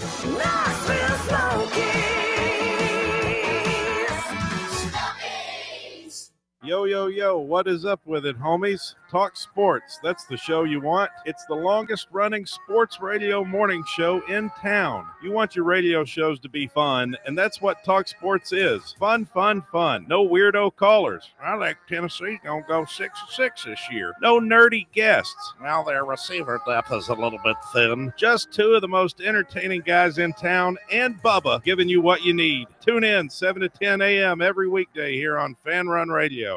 Hey Knoxville, Surfside iced tea and vodka made with real brewed tea is only 100 calories, 2 grams of sugar with no bubbles and no troubles. That's right, zero carbonation, so it's easy to sip and enjoy. Headed to a game day or party at a friend's house? Bring an iced tea or lemonade variety pack from Surfside or try their green tea and new raspberry tea vodka. Find the can with the sunset stripes this season. Surfside iced tea and vodka, sold at bars, restaurants, and stores near you. Surfside iced tea and vodka, sunshine in a can. Must be 21 or older. Enjoy responsibly. Yee-haw! I've been hooting and hollering ever since I started betting with the VIP Play app. VIP Play has more than 200 leagues, every bet type you can imagine, live betting and live hosts, all with 24/7 support from real live people when you need them. Start betting better with the VIP Play app today. Don't be a better, be a better with VIP Play today. Download VIP Play today or head to VIPPlayApp.com. Make sure you use the promo code FANRUN to take advantage of their welcome bonus and so they know that we sent you. Gambling problem? Call 1-800-8899-789. Must be 21 or older and located in Tennessee to bet. Are you tired of hiding your smile because of crooked teeth? At Knoxville Smiles, we've got the perfect solution. Invisalign. No metal, no wires. Just clear, comfortable aligners that straighten your teeth without anyone noticing. Eat what you want, smile with confidence, and see results in as little as 6 months. Call us today for more information about Invisalign, 865-539-1776. Or just visit us online at knoxvillesmiles.com. Smile brighter with Knoxville Smiles. Rickard Ridge Barbecue, located in beautiful Cove Lake State Park. Rickard Ridge is home of the best ribs in the volunteer state. Smoked daily by pitmaster Mark Rickard. The barbecue at Rickard Ridge is mouth-watering, fall-off-the-bone delicious. Take the scenic drive up I-75 to exit 134. For directions and to look at the rest of the menu, visit Rickard Ridge online at rickardridgebbq.com.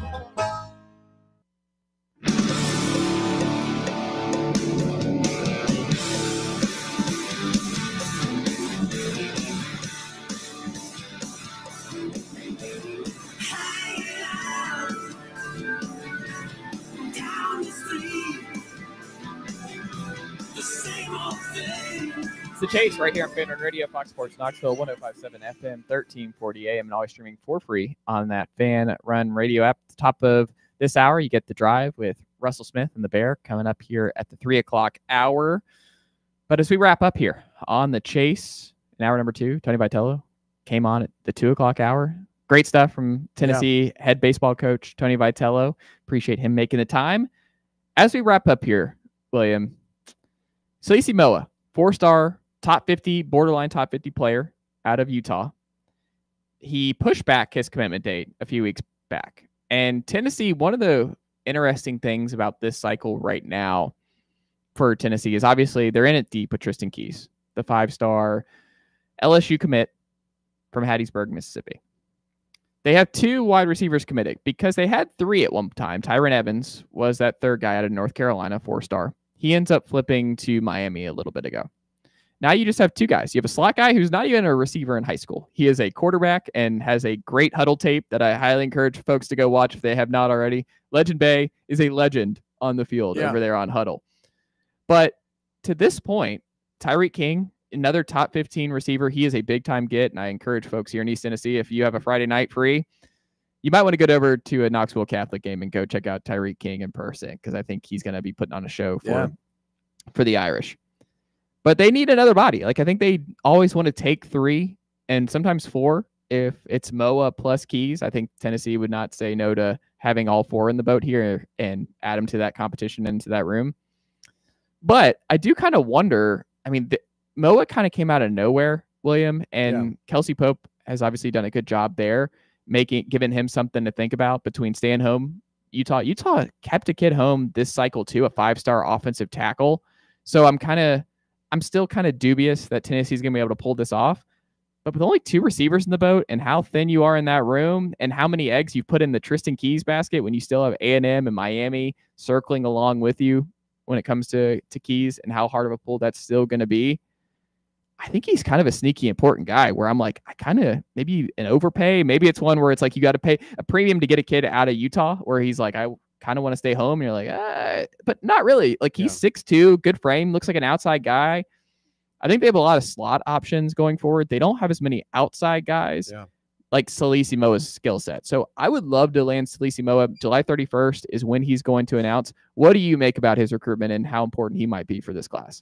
Well, I think when you look over the last couple of seasons, it almost feels like Tennessee likes to go get about 3 or 4 wide receivers each year, like this past class. Like, you have Rodarius Jackson, Travis Smith, and Joakim Dotson.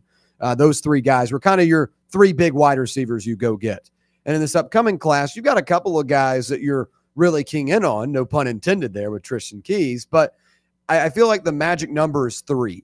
And if you're able to lock in a Moa, that gives you at least a little bit of stability if you're not able to bring Tristan Keys into the boat to where you now have an outside guy, you've got a slot guy, you've got options. You've done your job in this recruiting cycle. And look, it's going to be tough to pull a kid from Utah all the way over to Tennessee. We know that. It's going to be difficult. But if this staff believes that it's worth the price, every year they're given a budget each season of what they can afford.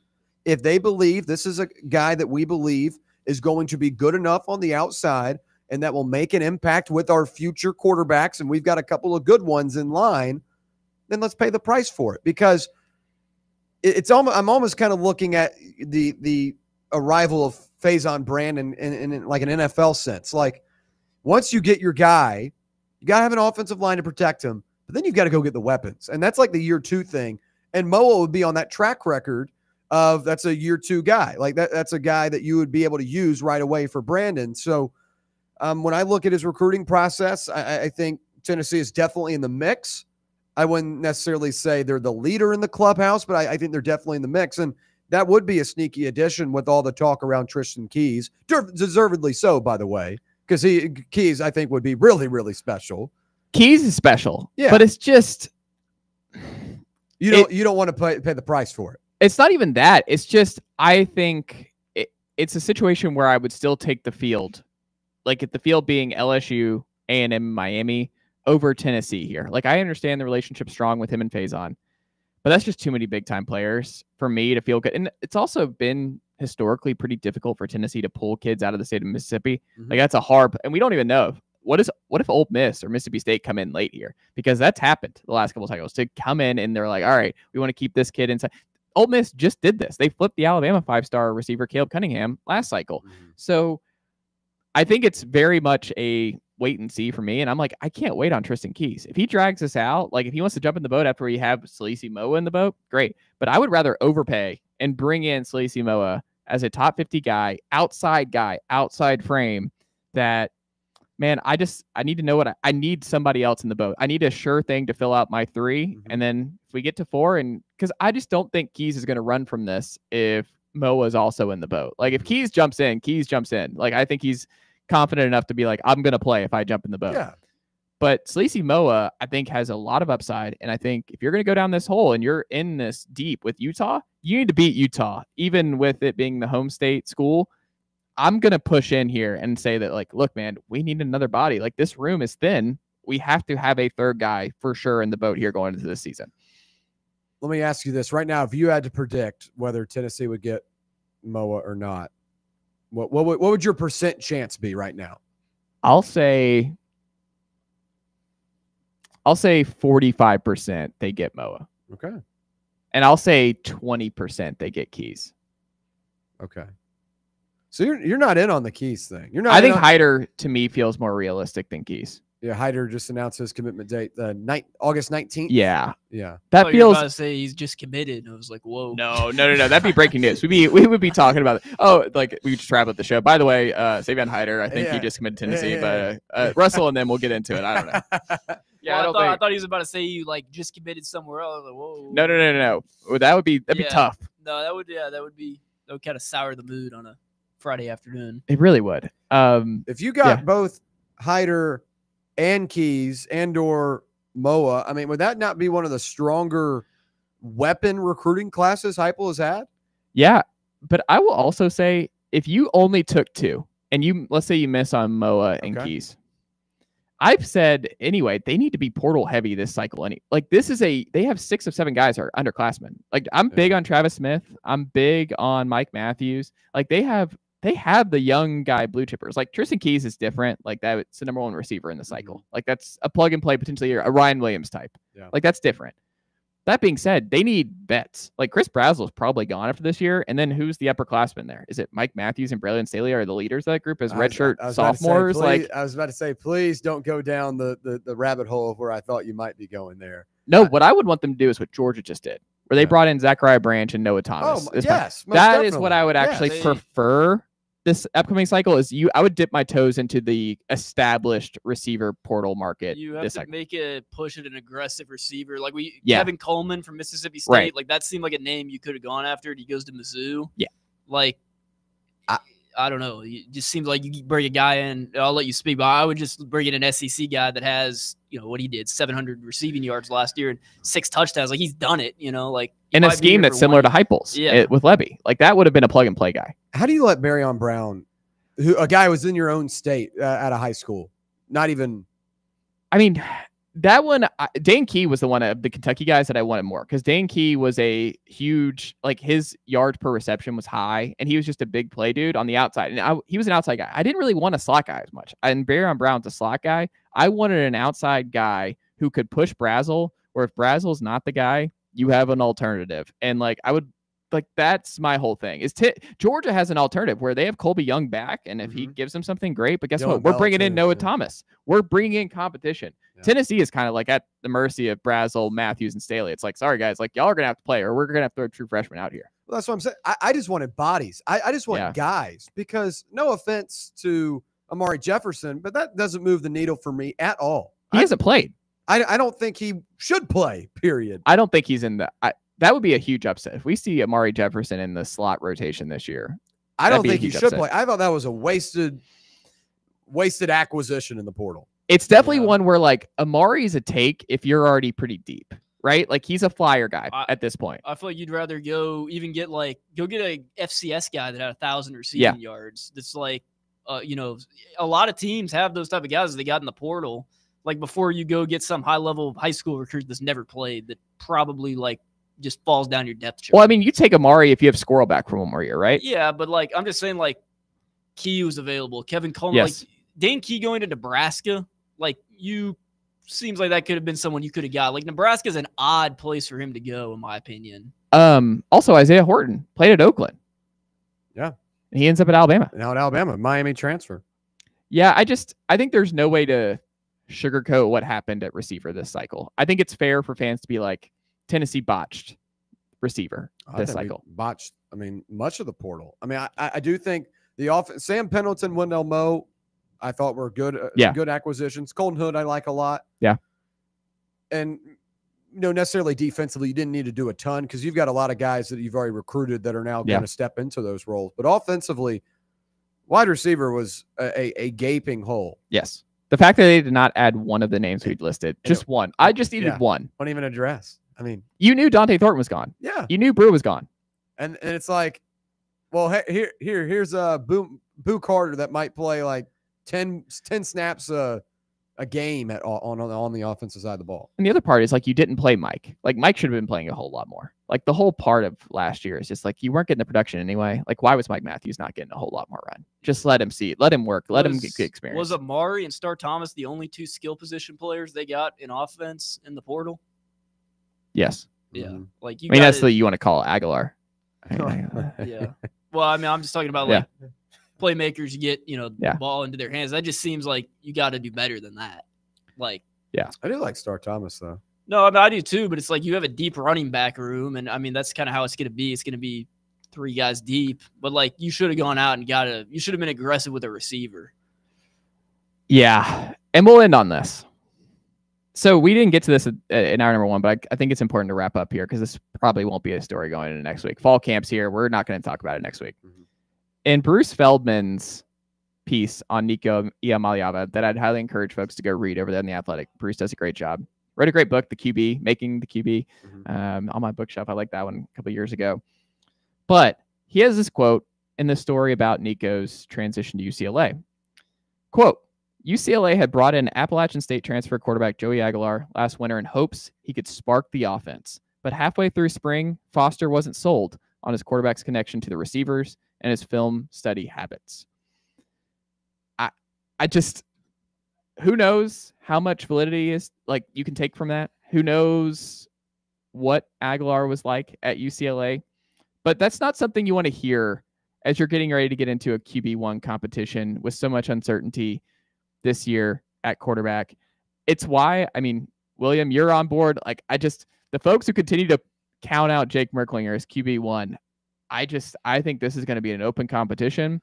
That's something that you do not want to read, is a team that is starved for talent like UCLA that is in for a rough year. Like we're like, we might need to dip back in the portal. Like Nico's available. Like it's time to jump back in there. It would be a great story if Aguilar works out here. There's no question, but I'm not there. And I'm just so excited that we're actually going to have the competition kick off next week because I got to just see this play out now. I can't talk about this anymore. I have to see it play out. I want to talk about what's happening at camp. Yeah, well, thankfully we'll get to do that next week. Yes. Excited for camp to begin. Hopefully we're done with the Boo Carter stuff on Monday. Hopefully we get an answer. I anticipate we will. I hope so. All right, Knoxville, the chase has come to a close here on a Friday. Thank you to William Patterson. Thank you to Garrett Armbrust. Stay with us here on Fan Run Radio as The Drive with Russell Smith and the Bear is up next. Chase is back on Monday at 1 p.m. Have a wonderful afternoon, Knoxville.